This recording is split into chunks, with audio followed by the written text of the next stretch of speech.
What is up, footy lovers? It's Kyle Knotek trying to make you a little bit more footy smart, coming at you from Linköping, Sweden. In part one, we looked at how to do this move, focusing on the details, and also Cristiano Ronaldo using it in a game. In part two, or this video, we're going to look at drills that you can use to master the move and make the most out of it in games. So stay tuned and enjoy. Here's a fun drill. You put a cone, I'm going to say cone for the rest of this video, but you can use a ball, shoe, whatever. But you put a cone right where you want to start. You put a cone in front of you where you want to execute the move. And you also put a cone or a couple cones, depending on where you're at with the move, in this angle, so you know that you're doing the move in a forward direction. You don't want to go out towards this cone or in this space, because that's more a lateral scissor or an outside scissor to get by an opponent that's coming from the front. And please don't think that you need to get this in the exact right direction. You either want it going forward or sideways, so maybe you use more than one cone. And obviously you can use the outside cone as well to work on the side scissor, and make sure you can do both. Next, we're just going to do the forward scissor, but we're also going to have a little bit more explosion with our movement.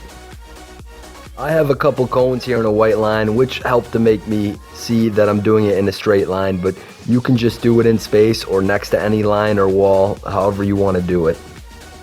Although I taught you how to do the move in the other video, I want to look at it from the side so you can see where my plant foot lands behind the ball, and how important it is that you land here so you can explode naturally instead of landing to the side of the ball and it's underneath your body. This next drill isn't so game realistic, but it's good at getting you a lot of repetitions. So you're going to put down some cones in a row, and you're going to work on doing this move every time you get to a cone. And I want to point out two things. First, make sure that you space out these cones a bit better than I do here, so you can explode in between and focus on doing the move, as well as have a little bit more momentum going into the start of these cones than I do here. The next thing we're going to do when you're ready is we're going to add in a first touch. You'll see here what's very important is whether you play it off a wall or you have a teammate passing it. You work on checking your shoulder when the ball is on its way so you see where the defender behind you is. You can change this up and give yourself a little bit more challenge by getting the pass from different angles and using different first touch or traps to get you going in the right direction. So as you've seen, this is a great move to use when going down the sideline, and will get you just a little bit of space before you hit the cross to your teammate. So we're going to try to copy this in a drill. So we have the starting cone where you receive the ball. We have the next cone, which is the move cone, where you're going to do the move, and it's just the right amount of space before the end line so you can get the cross off. You'll also see we have a goal set up, which can allow us to use different crosses. We can try to hit a cross on the ground, or we can try to maybe hit the net in the air to just put a little bit of air under it, or we can even try to hit the crossbar or over the goal for more of a lofted cross.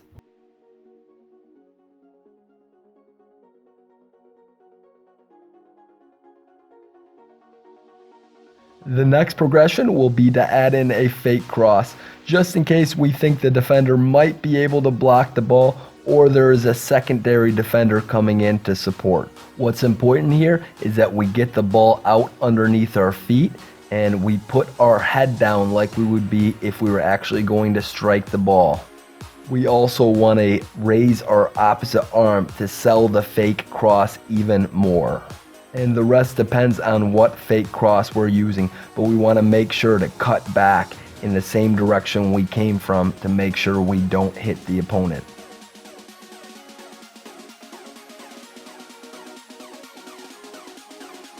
The first variation we'll work on is just using a different first touch and mixing it up a little bit.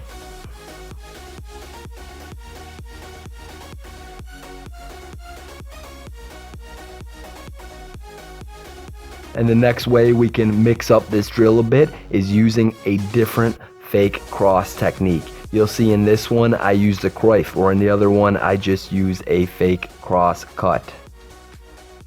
And we're back. I hope you all enjoyed this video and some of these drills help you master the move and use it effectively in games. If you have any comments, please leave those below. If you like the video, hit the like button or subscribe and hit that notifications button to see more and get my videos fast. Thank you very much, guys, and stay classy, footy lovers.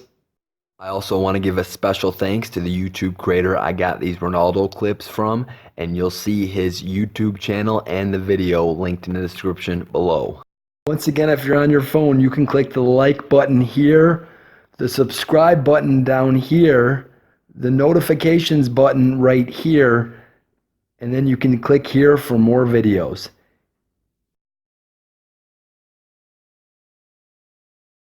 If you're on your computer, you can go down and click this thumbs up to like it. You can go hover over this icon, don't press it, hover, and then you press this button to subscribe. You can go press this icon and you'll be able to get the notifications bell up there in the corner, and you can also see more videos here.